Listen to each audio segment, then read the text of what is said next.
Bonjour, bienvenue au Club Le Figaro Politique et tous mes vœux pour cette nouvelle année qui commence en fanfare pour Le Figaro qui fête, jeune demoiselle, ses 200 ans cette année. Rendez-vous compte. Eh bien, ce soir, nous allons nous intéresser à un homme, vous le connaissez très bien, c'est le président de la République. Il s'appelle Emmanuel Macron, il a présenté ses vœux dans un clair-obscur tout à fait étonnant eh bien, le 31 décembre dernier. On se posera la question de savoir pourquoi il a réagi en deux temps aux événements qui ont eu lieu ce week-end au Venezuela. On se demandera pourquoi eh bien, il n'a pas organisé le référendum qu'il avait promis aux Français, semble-t-il, aux vœux précédents d'ailleurs. Et puis, dure question, que restera-t-il à l'issue de ces deux mandats, eh bien, de la politique du président de la République? C'est parti avec les meilleurs experts de la planète.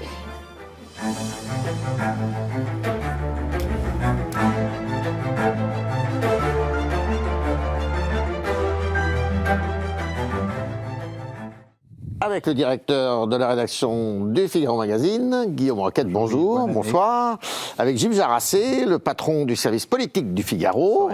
Avec, tiens, j'ai des accents d'ormesoniens. Du Figaro. Anne de Guigné, bonsoir, grand reporter au service économique, qui vient de sortir un livre qui a été très remarqué. Tout l'or du monde, qui est une histoire de l'économie par la littérature. Et je vous le conseille, c'est très intéressant.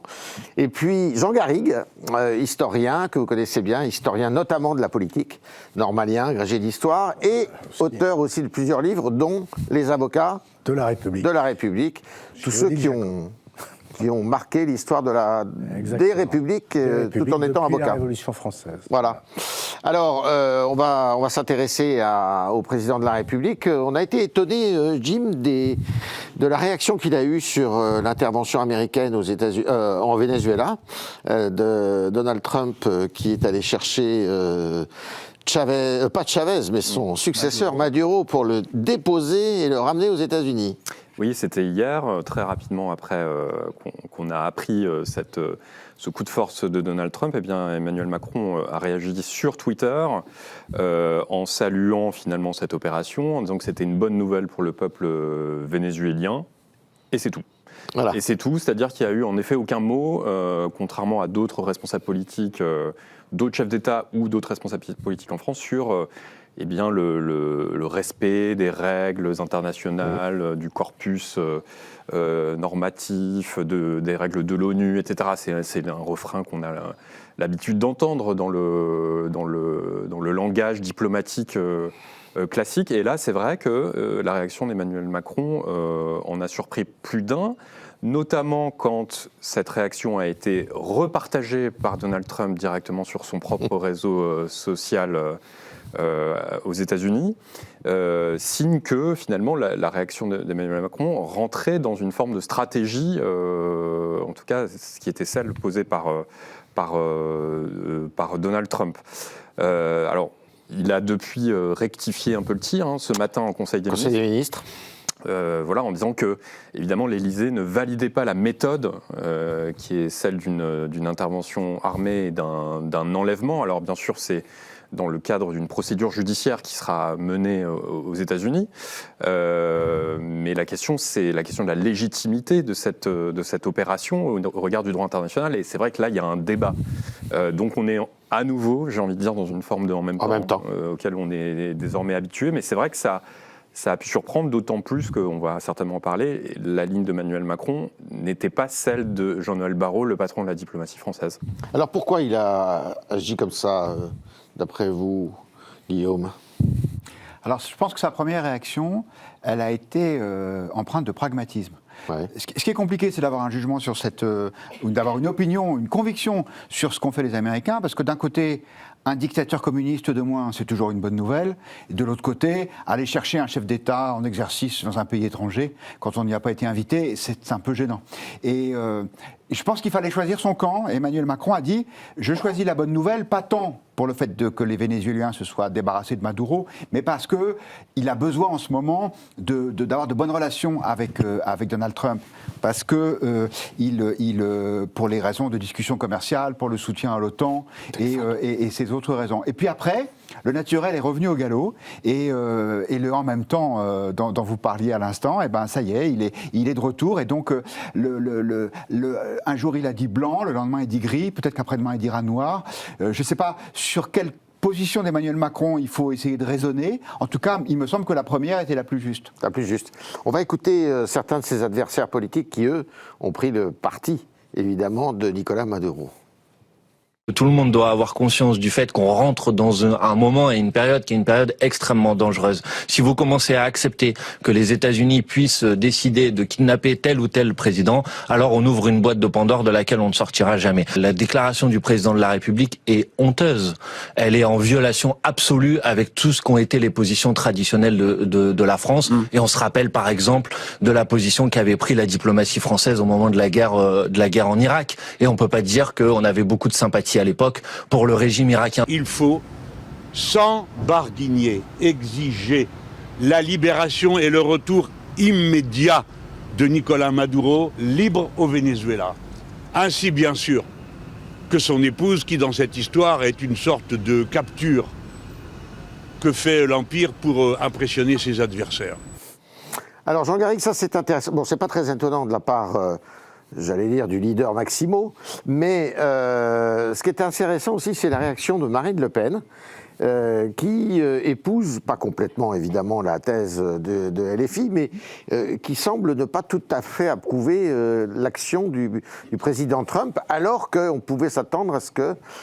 pourquoi on pouvait s'attendre à ce qu'elle soutienne justement l'intervention américaine. Disons qu'elle a été moins sourcilleuse quand Vladimir Poutine a envahi l'Ukraine, par exemple.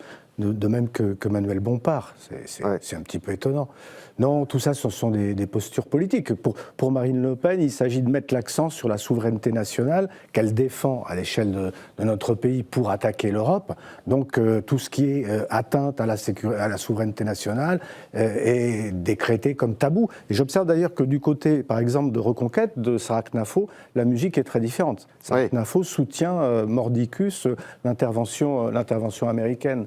Et pour ce qui est d'Emmanuel Macron, pour une fois, moi précisément, je trouve que le en même temps n'est pas complètement incohérent.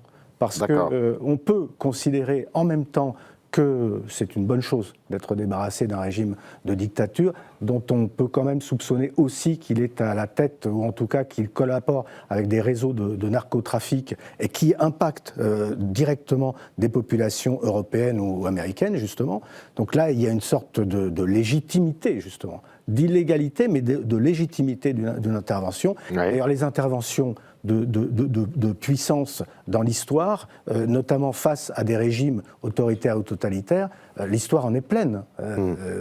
On s'y est déshabitué, mais enfin l'histoire en est pleine. Et on a fait un peu la même chose en Libye pour déloger le colonel Kadhafi. Mais il y a aussi l'idée, malgré tout, de se dire, il ne faudrait pas que ça devienne une règle, que cette intervention au Venezuela légitime, par exemple, ce que serait une intervention des Chinois à Taïwan. Ce à quoi on peut répondre aussi que la situation n'est pas du tout la même, que Taïwan n'est pas un État voyou comme le Venezuela. Bref, on peut avoir des débats sans fin, mais je veux dire que soulever l'ambiguïté ou la dualité de cette intervention, de manière intellectuelle ou même politique, me paraît pas complètement absurde. Alors, Anne, sauf qu'il y a une question qui se pose, c'est la vassalisation de l'Europe. Et si demain, M. Trump attaque le Groenland, qu'est-ce qu'on fait ? Le Groenland qui est danois. Oui, et d'ailleurs, il a déjà très clairement indiqué que c'est partie des priorités des États-Unis, qu'ils ont besoin du Groenland. Pourquoi d'ailleurs ? De façon géopolitique, avant tout parce qu'il y a des ressources naturelles, mais l'explication officielle, c'est qu'il y a beaucoup de navires, il y aura des navires autour du Groenland et que ce serait une position de sécurité. L'explication officielle est sécuritaire. Et il y a eu ce tweet assez désagréable de l'épouse d'un conseiller de la Maison-Blanche, Miller, vous savez, qui est un des plus nationalistes, et qui a dit très clairement, maintenant, place au Groenland. Donc, évidemment, et ce qui explique tout à fait les contorsions européennes, parce que Emmanuel Macron a une réaction comme ça, un en même temps, mais qui correspond quand même beaucoup. Vous voyez, le chancelier allemand, Olaf Scholz, lui, donc il a une longue déclaration très alambiquée. Grosso modo, il dit, écoutez... Merz ou Scholz pardon, Merz, excusez-moi, merci. Friedrich Merz. Et donc sa déclaration, grosso modo, c'est de dire, il va falloir regarder de très près les fondements juridiques de cette intervention, nous allons étudier ça, les meilleurs juristes sont sur le coup, je vous donne mon point de vue dans quelques années. Quoi. Donc on voit bien que toute l'Europe est quand même en difficulté, parce que évidemment, il y a ces risques de vassalisation, il y a un énorme risque sur le Groenland, mais en même temps, s'il n'y a pas l'énoncé que ça ne se fait pas, eh bien ça délégitime complètement la protection européenne de l'Ukraine. Bien sûr. Le fait que toute l'Europe se soit mise derrière l'Ukraine, c'est parce que la Russie n'avait pas à envahir un pays souverain. Bien sûr. Donc c'est très très complexe, d'où beaucoup de contorsions diplomatiques. Et puis cette loi du plus fort, où l'Europe sait bien qu'elle ne s'en sortira pas. Elle n'est pas la mieux placée. Oui, qu'elle est vraiment loin d'être la mieux placée. Donc on voit bien, en fait, tous les chefs d'État européens ont un peu fait comme Emmanuel Macron, grosso modo. Ce qui fait que, pour peut-être la première fois de l'histoire de la Ve République, la politique étrangère pourrait être au cœur, d'ailleurs, de l'élection présidentielle. Ah oui, je pense qu'en effet, comme d'ailleurs... Généralement, ça n'intéresse pas. Alors, il y avait la question ukrainienne, quand même, en 2022, qui avait bouleversé pas mal la campagne. Tout le monde était à peu près d'accord, quoi. Oui, mais elle avait permis à Emmanuel Macron de ne pas faire campagne, en fait, et d'être réélu assez facilement. Elle avait aussi causé du tort à Éric Zemmour, on s'en souvient. Bref, on se rend compte quand même depuis quelques années que les crises internationales, de manière générale, pénètrent la sphère politique nationale, et que les Français sont inquiets, et que les Français veulent des réponses et être rassurés de la part de leurs dirigeants politiques nationaux. Peut-être plus que sur les questions budgétaires ou autres, dont on parle beaucoup en ce moment. C'est des questions évidemment importantes aussi, mais il y a vraiment une vraie peur qui prend de l'ampleur chez les Français. Et donc tous les responsables politiques vont se retrouver face à cette question de quelle doctrine diplomatique il faut adopter face à ce nouveau monde, face au développement de ces empires, l'empire américain, l'empire russe, l'empire chinois, on en parle beaucoup, et qui en fait bouleverse un peu toutes les lectures qu'on avait après la Seconde Guerre mondiale, finalement, et que tout est en train finalement d'être remodelé. Et on a parfois des réflexes à front renversé. Quand vous parliez de Marine Le Pen, qui finalement était un peu critique face à Donald Trump, alors que Gabriel Attal, lui, et Emmanuel Macron se sont plutôt montrés confiants. C'est pas forcément des positions qu'on aurait entendues, mais c'est le fruit de cette nouvelle situation politique. J'ajoute que je pense qu'il y a un vrai défi pour les souverainistes, vous commenciez à en parler.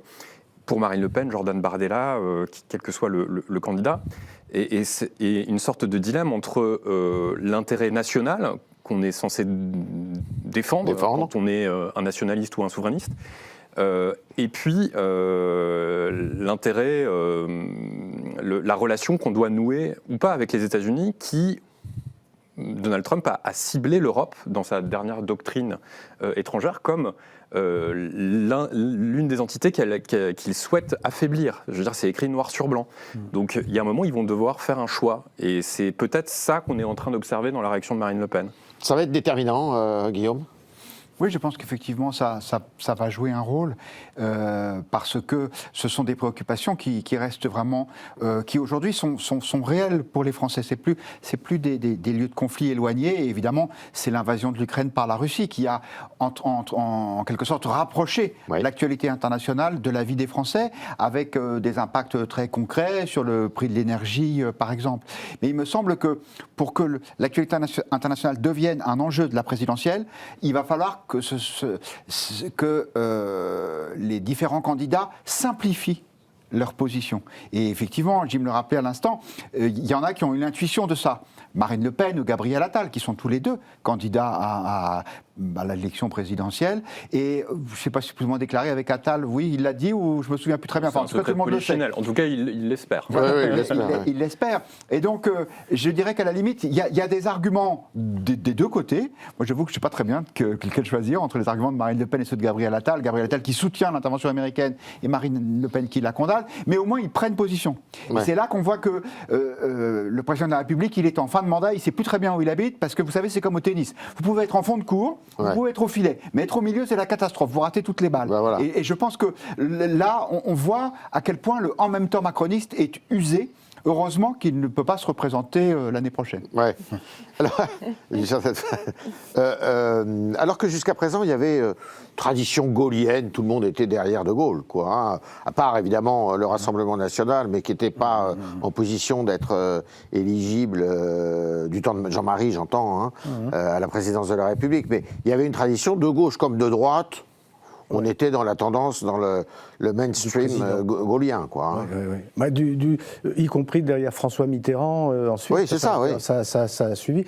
Oui, là aujourd'hui, on voit cette division est quelque chose, mais qui est à l'aune de ce qui est en train de se passer à l'échelle du monde, parce que, comme vous le disiez, il y a un changement de paradigme total, là. C'est-à-dire qu'on sort de cet ordre régulé par la norme, par la loi, par le droit international qui s'était installé en 1945, et là, on revient à quelque chose qui d'ailleurs dans l'histoire est récurrent, c'est-à-dire la loi du plus fort en quelque sorte. Ça, Et il va falloir aujourd'hui, il me semble que la réelle politique impose d'aller vers cette loi du plus fort, en essayant évidemment d'en limiter les impacts, en essayant de choisir ceux qui sont à la fois forts et qui défendent éventuellement des idéaux démocratiques. Mais enfin, la réelle politique, elle s'impose à tout le monde. Et c'est ce qui explique effectivement qu'on ait des jeux un peu à front renversé. C'est-à-dire qu'on aurait pu attendre que Gabriel Attal, qui était hostile à l'invasion de l'Ukraine par Poutine, soit hostile aussi à l'invasion du Venezuela par les Américains. Et du côté du Rassemblement national, qu'au contraire, qu'on y soit favorable. Bon, on est dans quelque chose qui, je répète qu'à mon avis, c'est le symptôme de ce paradigme nouveau de la situation internationale. Oui, juste en un mot, il ne faut pas exclure aussi la dimension européenne de ce débat, parce qu'en effet, tout va se passer maintenant à l'échelle européenne. Comment on construit une entité qui est capable de s'imposer face à ces empires. Et il ne faut pas négliger peut-être le fait que dans la réaction d'Emmanuel Macron, il y avait aussi cette volonté de faire bouger les lignes à l'échelle européenne. On a vu que Giorgia Meloni, elle aussi, qui est une des meilleures alliées de Donald Trump en Europe, elle aussi avait salué l'intervention, que Keir Starmer en Grande-Bretagne, lui aussi l'avait fait. Et peut-être qu'Emmanuel Macron veut aussi sonner le tocsin dans l'Union européenne pour dire aux Européens, il faut qu'on se réveille et il faut qu'on se prépare et qu'on se réarme face à ces adversaires qui sont autour de nous, quoi. Bien sûr. Donc, il faut avoir ça en tête. Oui, non, le propos de Jean Garrigue sur le pragmatisme me rappelait ce qui s'était passé en 1989, quand les Américains avaient fait avec Noriega à Panama la même chose que ce qu'ils ont fait avec Maduro ce week-end. Et à l'époque, François Mitterrand, qui était président de la République, avait soutenu l'intervention américaine. Et quand les pays de ce qu'on n'appelait pas encore le Sud global avaient demandé au Conseil de sécurité de l'ONU de condamner l'intervention, la France s'y était opposée, parce que Mitterrand disait effectivement, cet homme est un narcotrafiquant et donc il n'est pas illégitime que les Américains l'arrêtent. Donc ça pouvait surprendre venant de Mitterrand, mais je crois que sur ces sujets un peu compliqués, à chaque fois il faut s'interroger sur quelle est la moins mauvaise solution. Bien sûr. De Gaulle, on ne va pas faire parler les morts, mais De Gaulle, est-ce qu'il aurait condamné là ? Moi, je suis pas sûr. Alors, c'est vrai que De Gaulle, il y a le fameux discours de Mexico où il condamne l'intervention, le big stick américain en Amérique latine. Et donc, a priori, il aurait défendu la souveraineté nationale du Venezuela. Mais en même temps, est-ce que De Gaulle serait risqué à défendre un narcotrafiquant, ou en tout cas, et un dictateur ? Bon, alors, sur le narcotrafic, il paraît que c'est assez compliqué de le prouver, etc. Mais enfin, il passe quand même devant la justice américaine pour ça. Donc voilà, est-ce que, je ne sais pas, tout le monde fait parler De Gaulle aujourd'hui, mais c'est une question compliquée, je suis d'accord. Ce qui a vraiment changé, c'est ce que disait Jim, c'est la position américaine vis-à-vis de l'Europe. Historiquement, l'Europe avait envie quand même d'expliquer qu'elle était indépendante et qu'elle ne suivait pas à tout prix les États-Unis. On savait bien que les États-Unis, en cas de conflit, protégeraient les intérêts européens. Là, on ne peut pas dire qu'ils ne le feront pas, mais ils disent qu'ils ne le feront pas. Il y a quand même plusieurs signaux qu'ils se retirent d'Europe. Et on voit bien qu'à Bruxelles et dans toutes les capitales, on ne sait pas encore comment réagir face à des États-Unis qui ont largué les amarres. Et le réflexe historique, c'est de, pas applaudir, mais se dire quand mieux des narcotrafiquants en moins. Mais une fois de plus, si l'étape d'après c'est le Groenland, c'est épouvantable pour l'Union européenne. C'est-à-dire le Danemark directement. Là, on sera au pied du mur. Et là, on sera au pied du mur avec Poutine de l'autre côté. Donc on voit bien qu'en Europe, la situation n'est pas du tout encore pensée. Donc chacun tâtonne complètement. C'est clair. Les premiers au pied du mur, d'ailleurs, si jamais les Américains ont des velléités d'envahir le Groenland, ce sera le Danemark, dont je rappelle qu'il y a 2 mois, ils ont commandé 15 F-35 américains. Donc ça prouve que c'est bien compliqué, ces sujets. Exactement. Alors, de la politique étrangère de la France, on va passer à la politique intérieure, avec le président de la République qui a présenté ses vœux, qui étaient des vœux, on va dire, pour une année utile. Mais c'est quoi une année utile, d'une part? Et il nous avait déjà parlé d'une année utile en 2024, quand il avait présenté ses vœux pour 2025.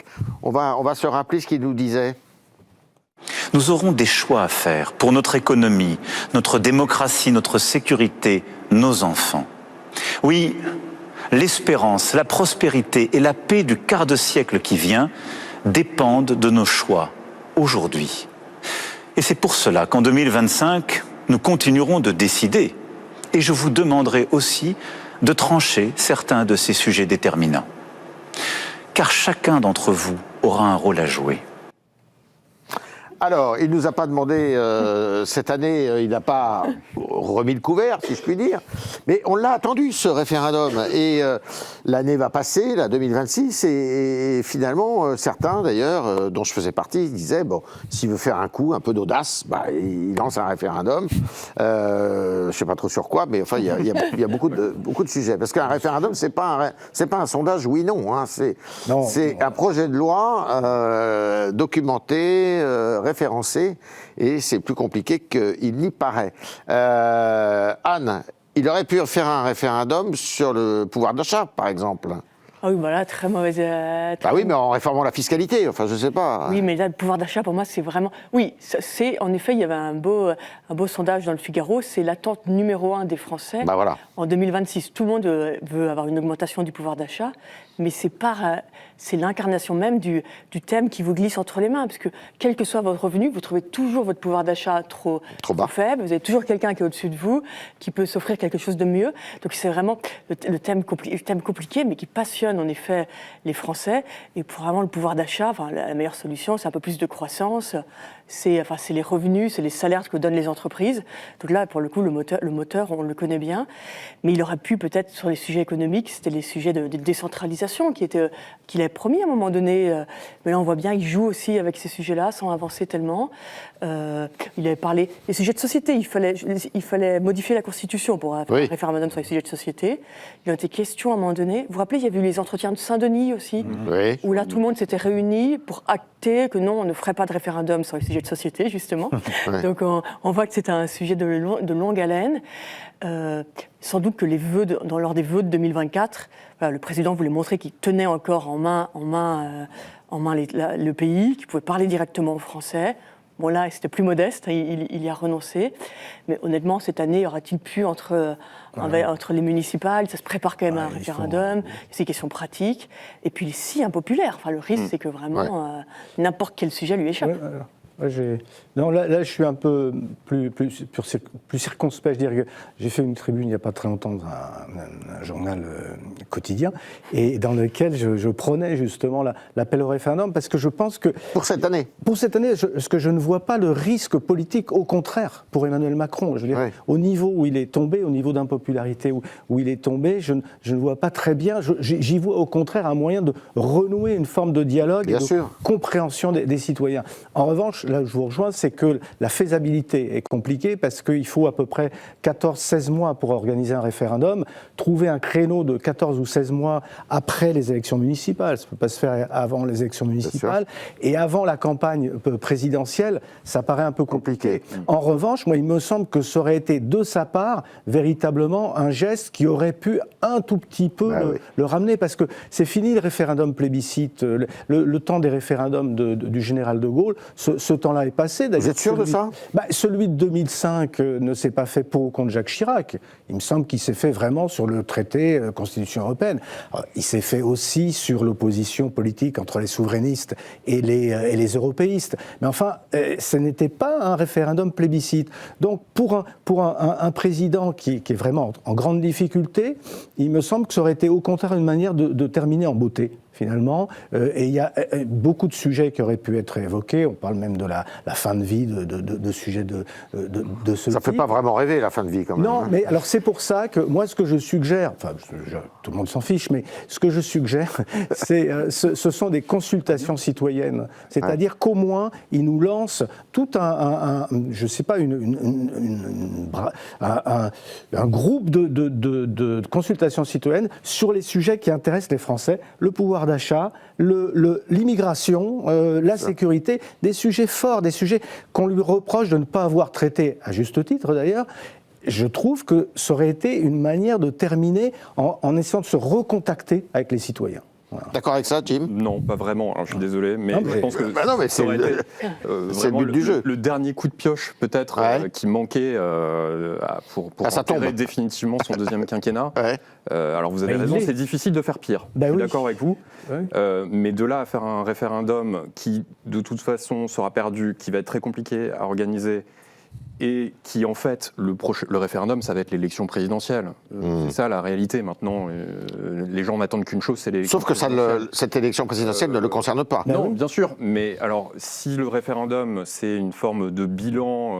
Ah non, pas du tout. Moi, je le conçois comme, à beaucoup plus long terme que le quinquennat d'Emmanuel Macron. Moi, je le conçois comme une forme de renouveau démocratique. Il faut le concevoir comme une nouvelle pratique, régénérer une pratique qui a été abandonnée depuis des années et qui, à mon sens, aujourd'hui, quand vous avez un paysage politique qui est fragmenté en 3 grands blocs, et 3 grands blocs qui sont des blocs sociologiques, socio-culturels, socio-électoraux, je dirais, c'est-à-dire 3 grands blocs qui ne vont peut-être pas s'estomper comme ça aux prochaines élections présidentielles, repenser l'idée du référendum, aujourd'hui, ça me semble, et je le répète, au-delà même de Macron, de sa popularité, etc., ça me semblerait une bonne chose. Voilà. Oui, Jim ? Non, mais je pense qu'en effet... Alors, Emmanuel Macron a eu des réflexions très intéressantes, au final, depuis 2017, sur la question de la révolution citoyenne et de la façon dont il fallait inclure le citoyen dans la fabrique de la politique. On pense aux grands débats, il y a eu les conférences citoyennes. Il n'en a rien fait. On en pense qu'on veut, mais c'était une nouvelle façon de faire de la politique. Bien sûr. Et c'est vrai que le référendum, ça a été toujours une forme de carotte qui a été agitée, mais depuis 2017. C'était déjà présent à cette époque-là. Sur tous les sujets, finalement, on est passé chaque année, Anne l'a dit, on a fait l'immigration, on a fait la fin de vie, on a fait le pouvoir d'achat, etc. Et puis finalement, il ne s'est jamais rien produit, donc ça crée énormément d'attentes et donc de déceptions au sein de l'opinion publique. Et là, la réalité, c'est que c'est maintenant beaucoup trop tard pour faire quoi que ce soit. Et même d'ailleurs, déjà l'année dernière, je pense que à partir du moment où la France s'est enfoncée dans une crise politique telle qu'on la connaît aujourd'hui, je ne pense pas qu'un référendum soit la solution pour rebondir au fond de la piscine. Ça me paraît très compliqué. Guillaume ? Oui, je pense aussi que le référendum est une prérogative présidentielle et le simple fait que Emmanuel Macron en soit l'émetteur suffit à obtenir un rejet massif. Biaiser le... Ça, je ne sais plus qui disait ma réponse est non et quelle était la question.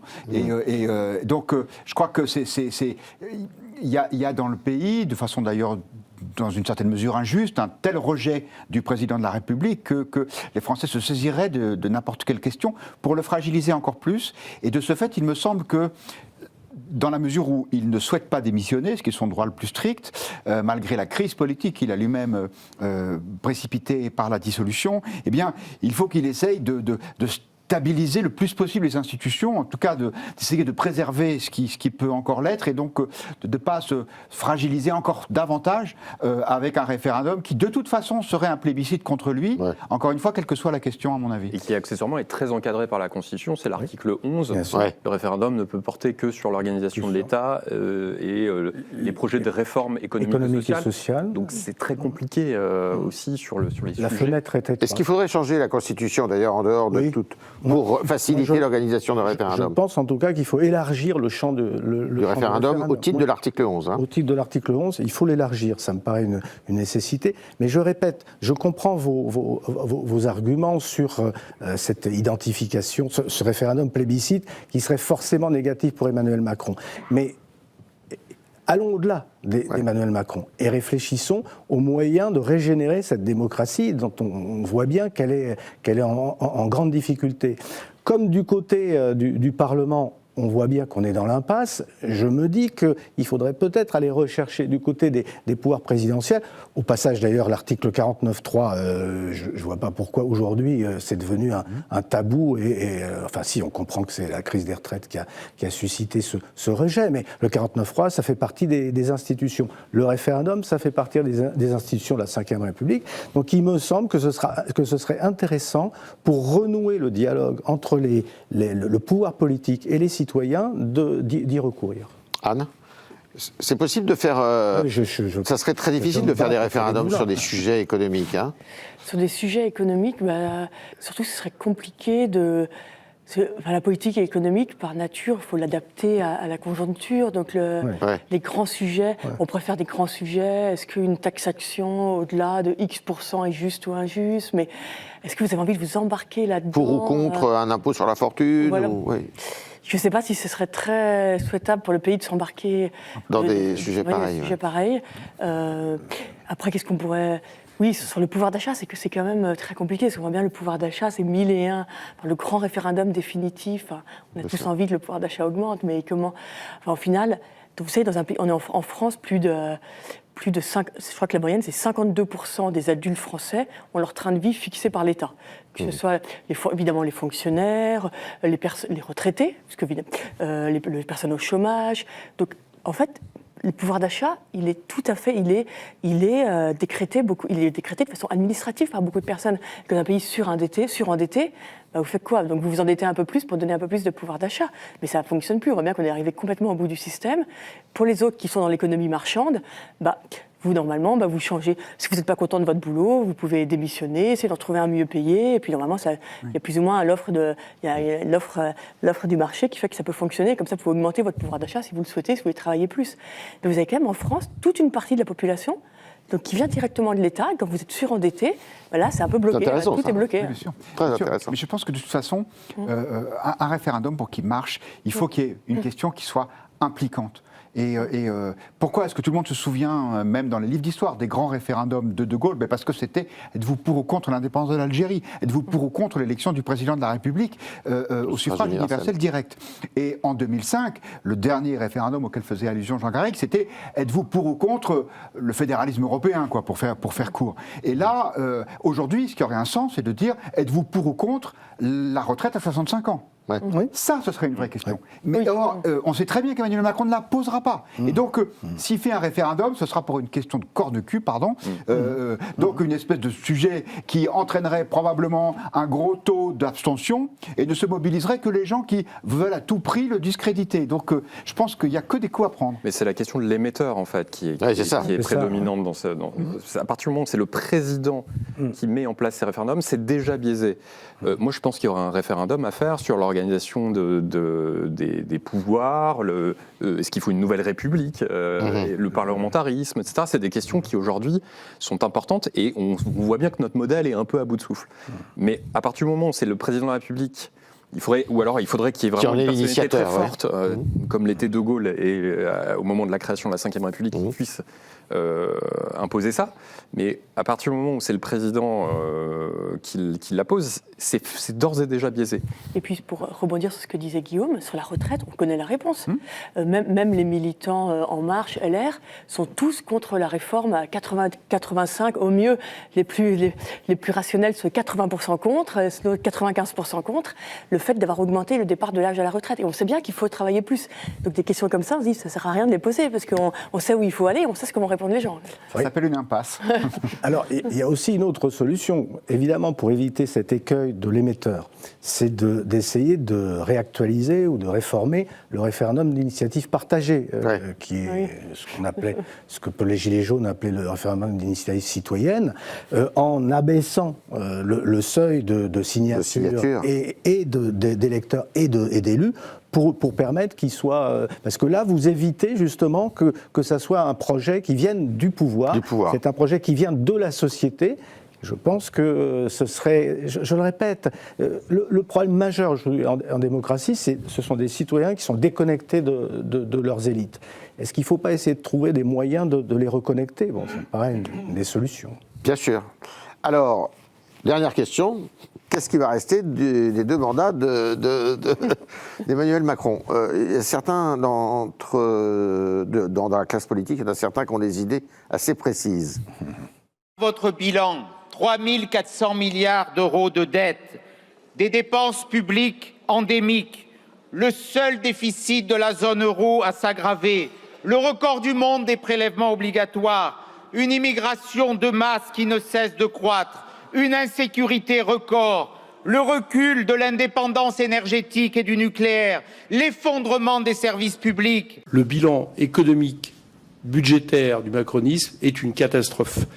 Tous les voyants sont au rouge. Et quand je dis le macronisme, bien sûr, je parle de la politique d'offre, de compétitivité, d'austérité. Bon, c'est vrai que j'ai pris un peu des propos un peu caricaturaux, mais enfin bon. Anne, qu'est-ce qui restera pour vous des 2 mandats qui ne sont pas tout à fait finis? Mais c'est vrai que l'économie était censée quand même être le point fort du président. Ouais. Et il faut reconnaître évidemment, nos témoins sont un petit peu à charge, mais ils n'ont pas complètement tort. Le bilan sera quand même mal tourné. Mais en fait, je crois, pour essayer d'être un peu plus juste, je crois qu'Emmanuel Macron a essayé de prendre le sujet économique, et franchement, c'était assez intelligent au départ, pour le sujet de l'emploi. Il s'est dit, et il a réussi, qu'il allait mettre le maximum de monde en emploi. Il a fait des lois sur le marché du travail, il y a eu l'apprentissage.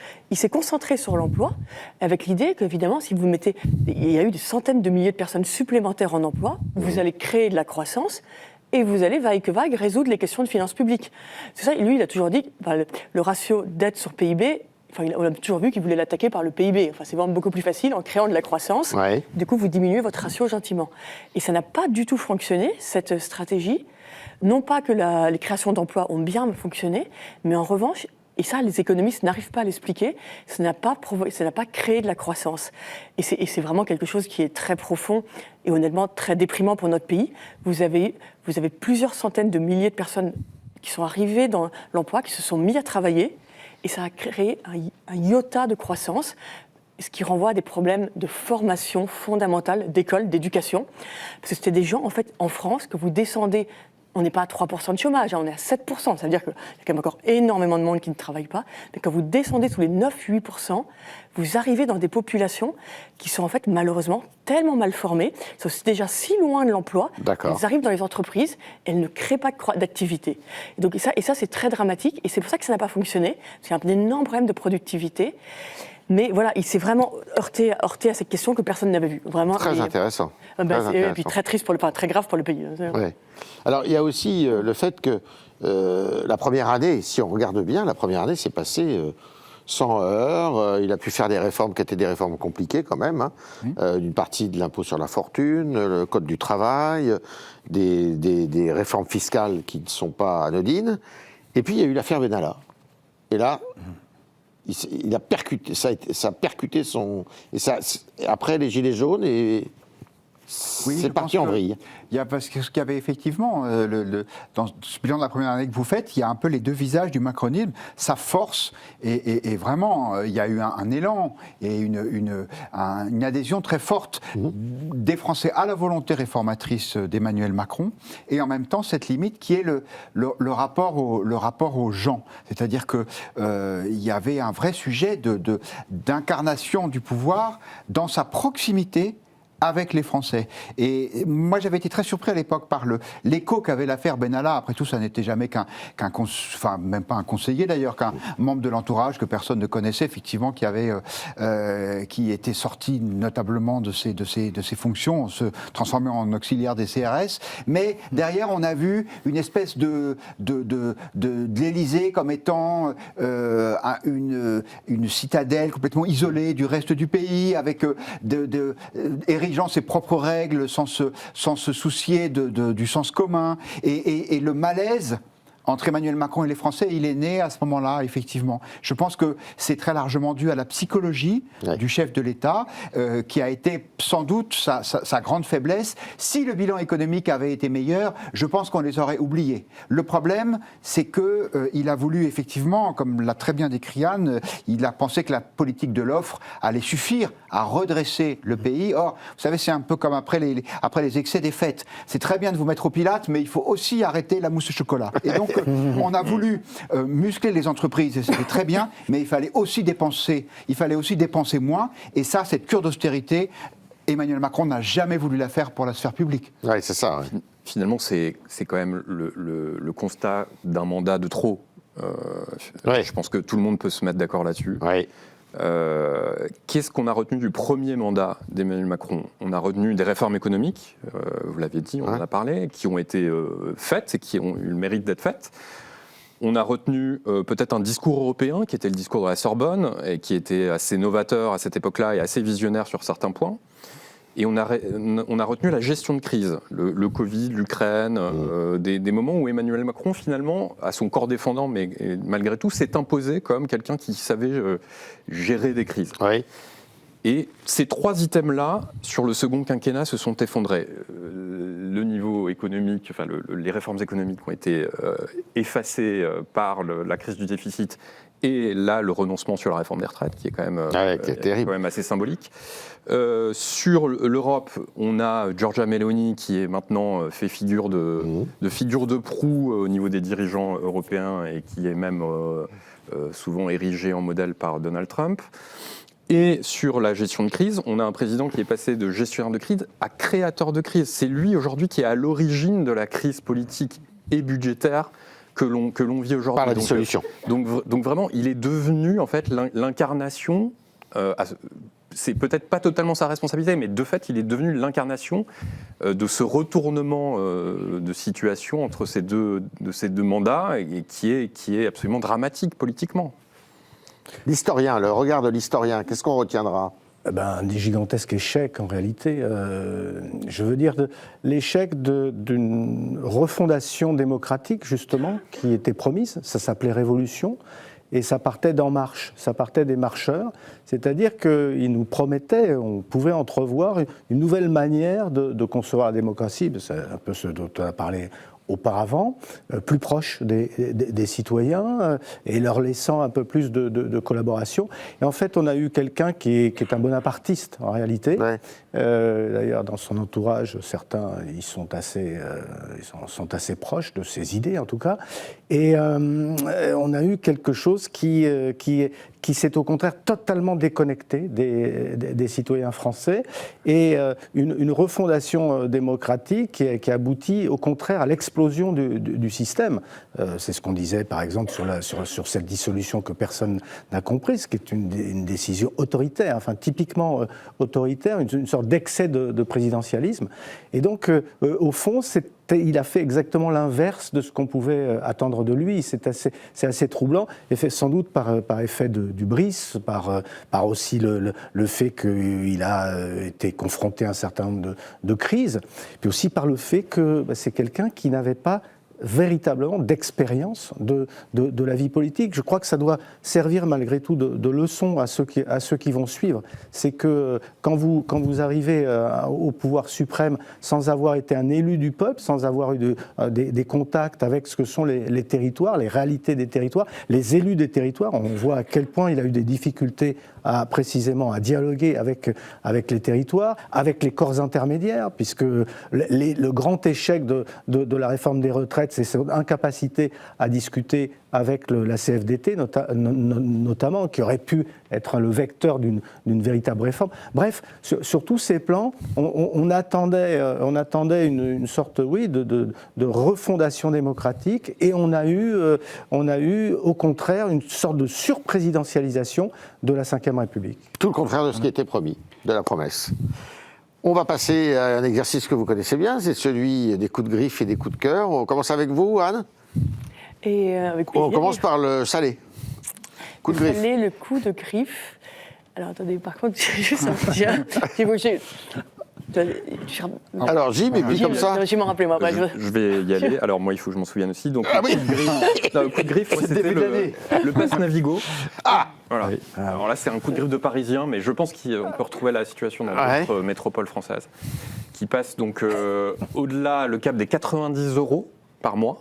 Ouais. Alors évidemment, il y a la moitié qui est remboursée par l'employeur. Évidemment, on peut trouver beaucoup d'arguments. Il faut quand même dire que 90 €, c'est une somme, que pour beaucoup c'est une somme importante, que c'est un des plus gros forfaits de transport dans le monde. Alors il y a des villes comme Londres ou New York où c'est encore plus cher, mais voilà. Et que parallèlement il n'y a eu aucune amélioration du service et surtout de la sécurité dans les transports en commun. Ouais. On a vu là, ces dernières semaines plusieurs faits divers assez terribles qui se sont déroulés dans les transports parisiens. Et les usagers seraient en droit d'attendre un service et une sécurité accrue pour 90 € par mois. Voilà.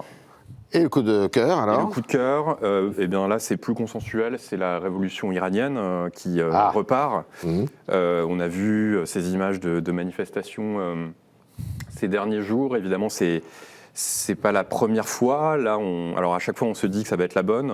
Je ne sais pas si ce sera le cas cette fois-ci, mais en tout cas, c'est la manifestation d'une aspiration à la démocratie, parce qu'on parle souvent de est-ce qu'on peut faire la démocratie contre son peuple, et quand on parle des interventions étrangères, il faut toujours avoir ça en tête. Est-ce que le peuple veut la démocratie ? Et là, on voit un peuple iranien qui réclame de manière significative, et c'est apparemment, de ce qu'on sait, toutes les tranches de la société, qui réclament un changement de régime. Et donc il faut évidemment encourager ces manifestations en espérant que ça puisse déboucher un jour sur quelque chose de positif pour le pays.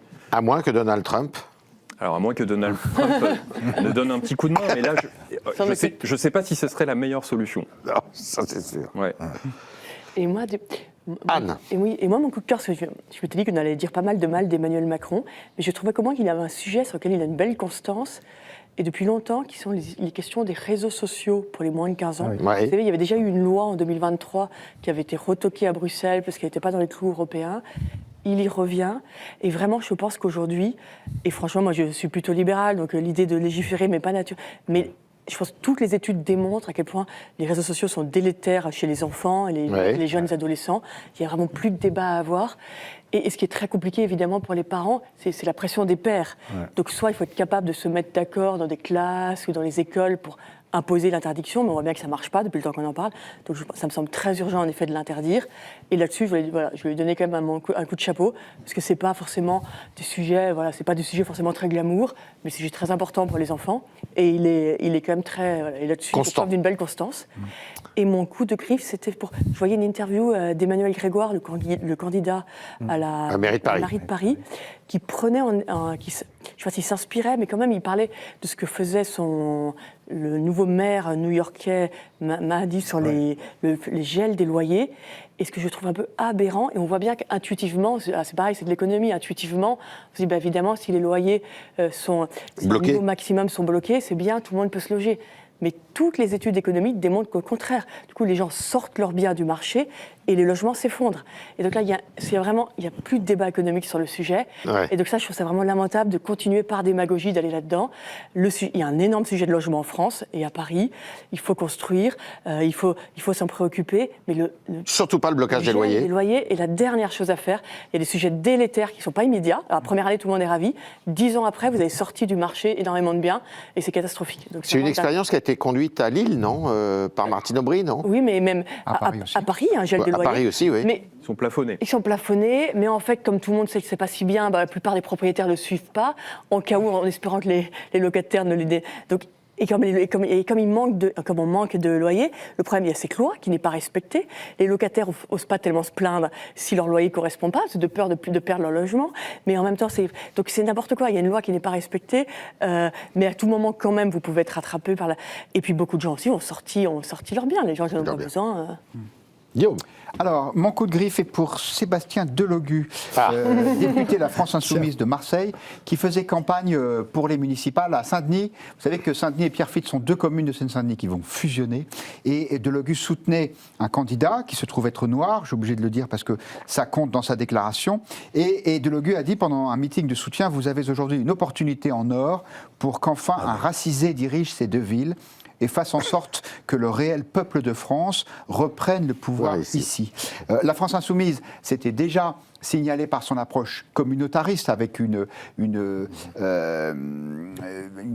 capacité à séduire le vote musulman qui était caractérisée. Maintenant, on en passe à une dimension raciale.